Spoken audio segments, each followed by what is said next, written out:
Paz, meus queridos, bom dia! Como você acordou hoje?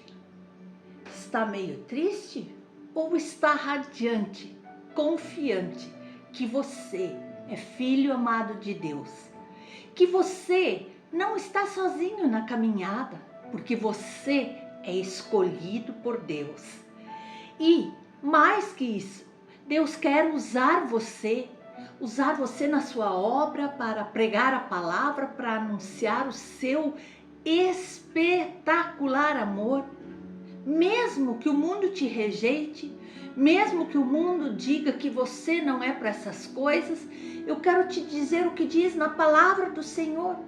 Em João, no capítulo 15, no verso 16. Não fostes vós que me escolhestes a mim? Pelo contrário, eu vos escolhi a vós outros e vos designei para que vades e deis frutos e o vosso fruto permaneça, a fim de que tudo quanto pedirdes ao Pai em meu nome, Ele vos conceda. Que promessa maravilhosa, que palavra para nós começar esse dia. Foi Deus que nos escolheu. E tudo que pedirmos em nome de Jesus, Papai do céu vai nos conceder, se estivermos de acordo com a sua palavra. As Escrituras nos ensinam que Deus nos escolhe para que nós possamos realizar os seus propósitos. Ele olha para nós, seus filhos, e deseja nos usar grandemente para a edificação do reino. Lembre-se sempre da palavra de Deus, promessa de Deus. Você foi criado por Deus, à imagem de Deus, para a glória dele. Que palavra e promessa maravilhosa está incluída nessas palavras. Deus nos fez para refletir a sua imagem. Oh, aleluia! Primeiro nós temos que lembrar que o mundo escolhe as pessoas com base na aparência, nas posses, nas instruções, nas realizações. Por outro lado, Deus não faz assim. Na verdade, a palavra de Deus nos ensina que Ele escolhe aquilo que foi desprezado pelo mundo. E nós podemos ver isso em 1 Coríntios, no capítulo 1, quando diz que Deus escolheu as coisas loucas desse mundo para envergonhar os sábios e escolheu as coisas fracas do mundo para envergonhar os fortes. Queridos, vamos aqui para a Bíblia. Havia 400 anos que a nação de Israel não estava mais ouvindo uma voz profética. Então nós vemos que veio a palavra do Senhor a João lá no deserto. E é assim. Deus usa gente estranha, em lugares estranhos, nos lugares improváveis, pessoas improváveis. Nós vemos que João Batista era fruto de profecia, resposta de oração dos seus pais, um milagre do céu. E assim ele foi concebido, um homem com uma missão. Por que será que Deus usou este homem? Porque ele não era um caniço balançado pelo vento, diz a palavra em Mateus. João não negociava a verdade. Ele denunciava o pecado na vida do rei, dos religiosos, dos soldados, do povo. Ele era pela verdade. Ele não era um profeta de conveniência. Seus inimigos diziam, tem demônio. Mas Jesus dizia, é profeta. Ele não era a luz, mas uma lâmpada que ardia e iluminava. Ele apontou para Jesus. Eis o Cordeiro de Deus. Ele não buscou glórias para si mesmo. Porque no decorrer da história nós vamos ler que ele disse, convém que ele cresça e eu diminua. E nós podemos ver em João 1 que ele não era um eco, mas ele era uma voz. João não apenas proferia a verdade, mas ele era a boca de Deus para falar a uma geração. Ele não falava apenas palavras para massagear o ego das pessoas, mas sim, ele chamava o arrependimento, a verdade. Ele falava com muito poder. Queridos, infelizmente em muitos lugares hoje há muitas palavras, mas pouco poder. As pessoas escutam belos discursos, mas não veem isso acontecendo na vida daqueles que o proferem. Ele pregava o que conhecia e experimentava dia após dia. Ele não estava no templo, mas havia poder na sua vida. Não basta nós ser um eco, repetir o que os outros estão falando, é preciso ser uma voz que é boca de Deus nessa geração, que denuncia o pecado, que anuncia a verdade, que chama o arrependimento. Não basta carregar o bastão profético como Geazi, é preciso ter poder como Eliseu. Não basta falar aos homens palavras vãs que vêm de qualquer ideologia, é preciso conhecer a intimidade com Deus. E apesar de toda essa intimidade, todo esse poder, nós vemos que João era um homem humilde. Porque ele disse, eu não sou digno de desatar-lhes as correias das sandálias. Convém que ele cresça e eu diminua. E além disso, ele era um homem muito corajoso. Isso nos ensina que nós não devemos nos amedrontar diante do pecado, das trevas do inimigo, porque João Batista não aplaudiu Herodes quando ele se casou com a mulher do seu irmão. Não. Ele denunciou o pecado do rei. Ele preferiu ser preso e degolado do que transigir com a verdade. Quem será que hoje em dia prefere morrer, mas não abrir mão da verdade?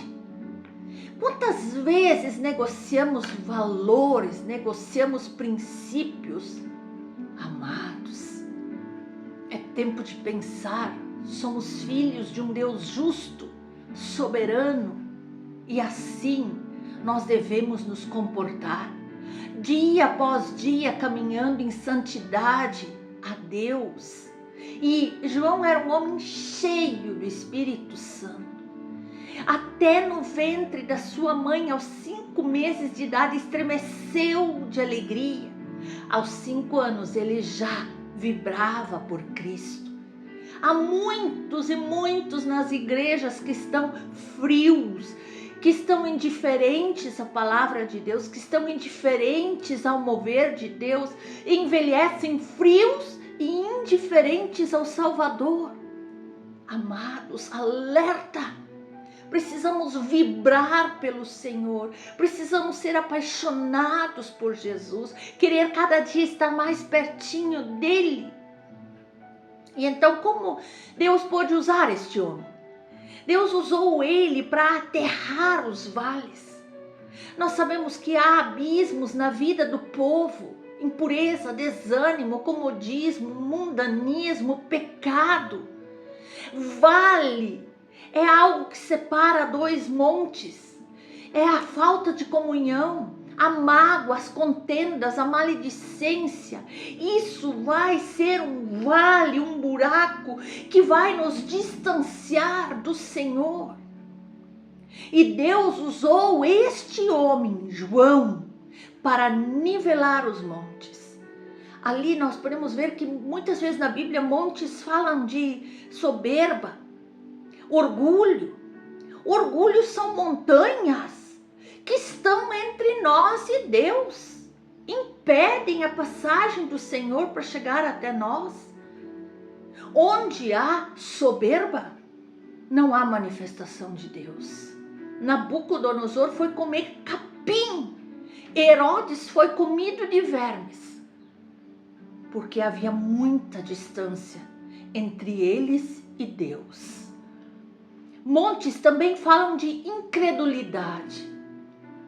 A incredulidade, meus irmãos, não crer nessa palavra, na verdade dessa palavra, também nos afasta de Deus, das suas promessas e das suas bênçãos. E então, Deus chamou este homem, João, para que ele endireitasse os caminhos. Amados, caminho torto fala de duplicidade, hipocrisia, desonestidade. Muitas pessoas são impedimentos para a manifestação de Cristo na vida deles porque eles têm vida dupla.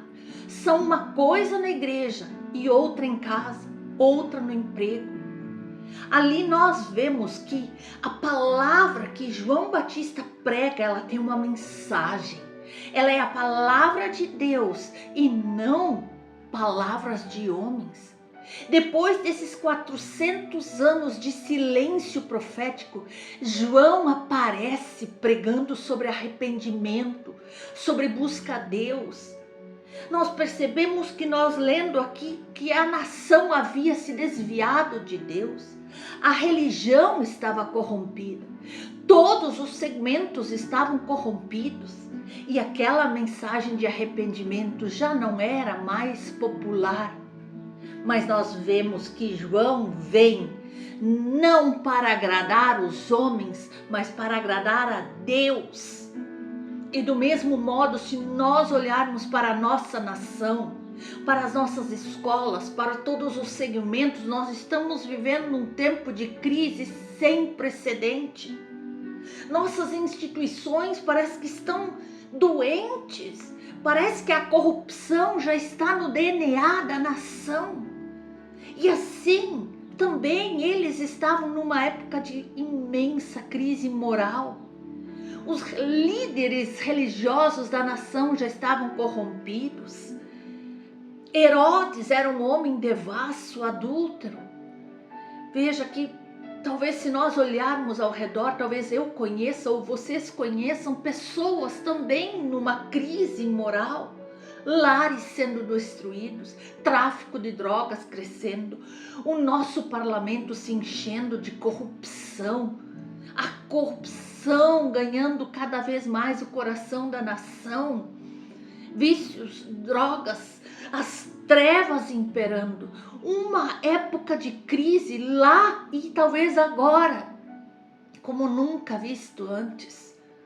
Amados, nós precisamos entender que é tempo de nós nos erguermos, de nós falarmos, de nós anunciarmos a palavra do Senhor, porque ali nós vemos que aquele povo estava descansando numa falsa segurança.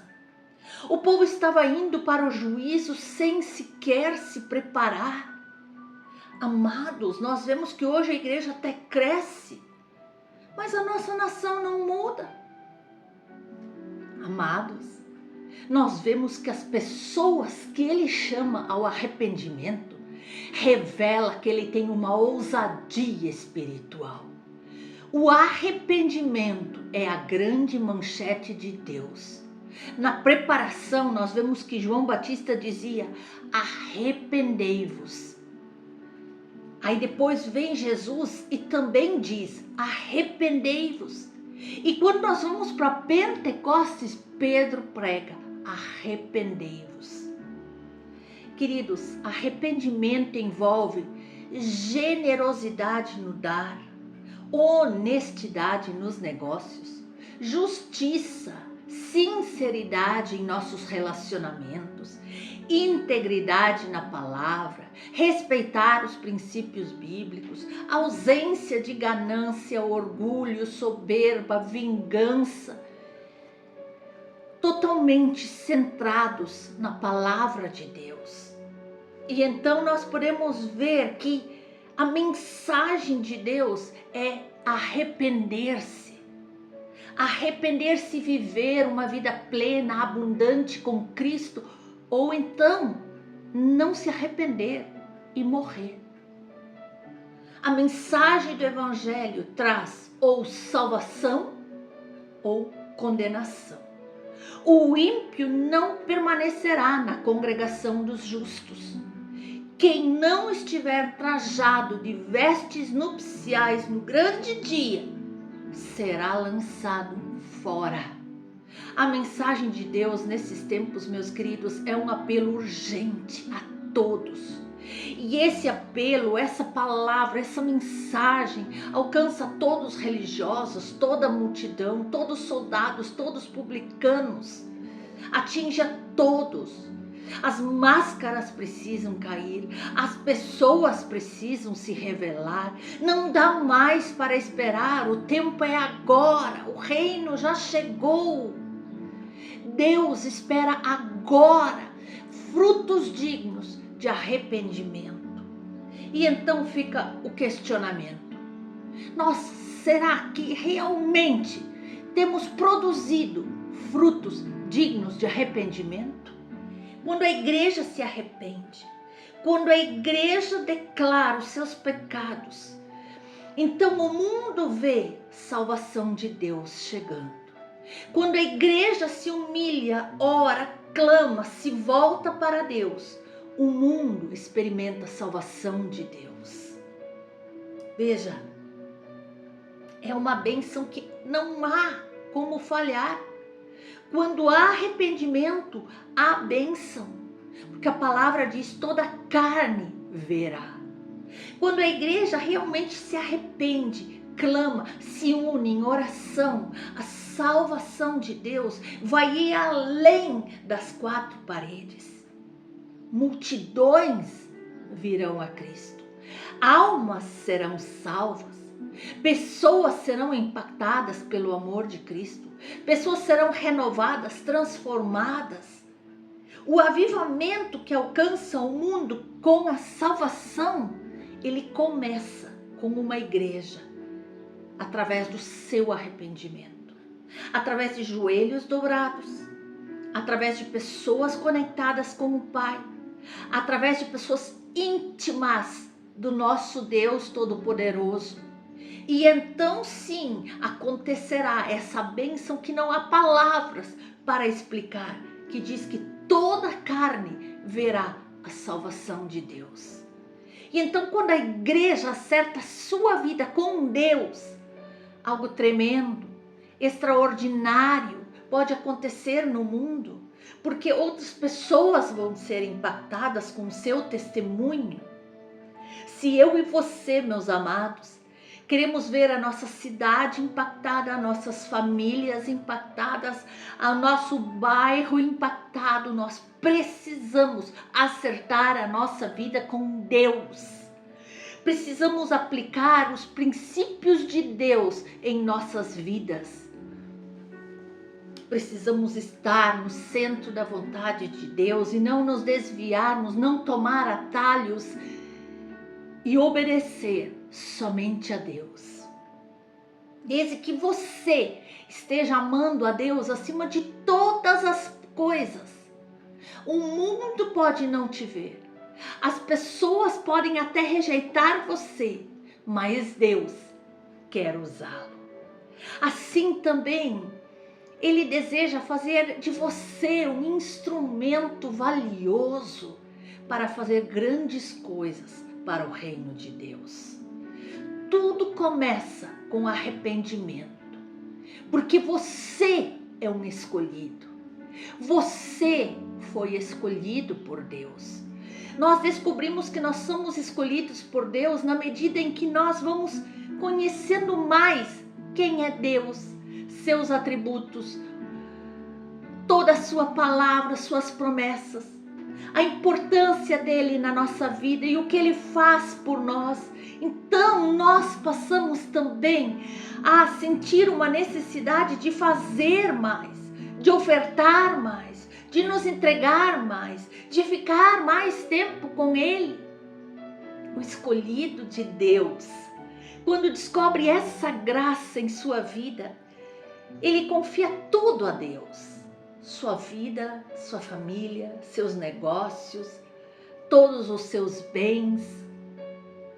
Porque a sua vida já não lhe pertence mais.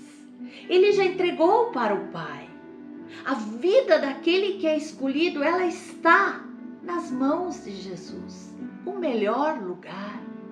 O escolhido de Deus, ele sabe muito bem viver o sofrimento sem sofrer, como diz Paulo. Porque a sua confiança, a sua esperança já não está mais em sentimentos, em circunstâncias, em situações, mas a sua esperança está somente naquele que o escolheu, naquele que o separou do mundo. São os escolhidos, aqueles que ofertam a sua vida todinha pelo reino.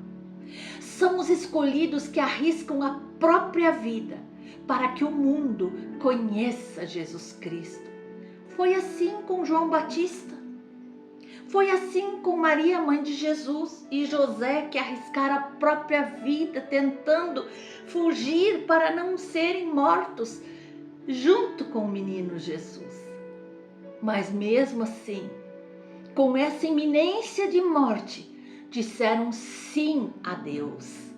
Foi assim com todos os homens de Deus que sofreram perseguições, que sofreram retaliações, que foram presos e açoitados, mas ofertaram sua própria vida pelo reino de Deus. Aleluia! O escolhido, ele sabe muito bem o que ele quer. Ele é uma pessoa de visão. Ele não enxerga só o aqui e agora. A circunstância momentânea que talvez está difícil, ele enxerga muito além. E isso lhe traz esperança. O escolhido, ele luta para ter uma vida, que a sua vida glorifique ao Senhor Jesus em tudo, nas palavras, nas atitudes, nas boas obras. Porque ele é testemunha do caráter de Deus aqui na terra. É escolhido por Deus para um propósito divino e não de homens. Por isso não tenha dúvidas e não recue jamais diante das dificuldades. O seu chamado, ele é tão íntimo, ele é tão forte que ele se torna irrecusável. Você não pode dizer não para Deus, mas sim, eis-me aqui. A verdade é que antes que eu e você fôssemos formados no ventre da nossa mãe, já existia na mente do nosso tremendo, magnífico, altíssimo Deus os propósitos sublimes que Ele tinha para a nossa vida, que seriam para uso dele, para o servir, para o honrar, para evangelizar toda a humanidade para ele. Oh, glória! Um plano perfeito, onde Deus incluiu eu e você, escolhidos de Deus. Ei, irmão, você, irmã, você é escolhido, você é escolhida de Deus. Persevere nessa fé. Deus certamente quer se dar a conhecer através do seu testemunho de vida. Então, a minha oração nesse dia é que o Senhor nos dê a sua graça, que nos dê coragem de enfrentarmos também todos os obstáculos e de ofertarmos também a nossa vida pelo seu reino, por salvação de almas. Amém? Shalom, Deus abençoe a cada um de vocês.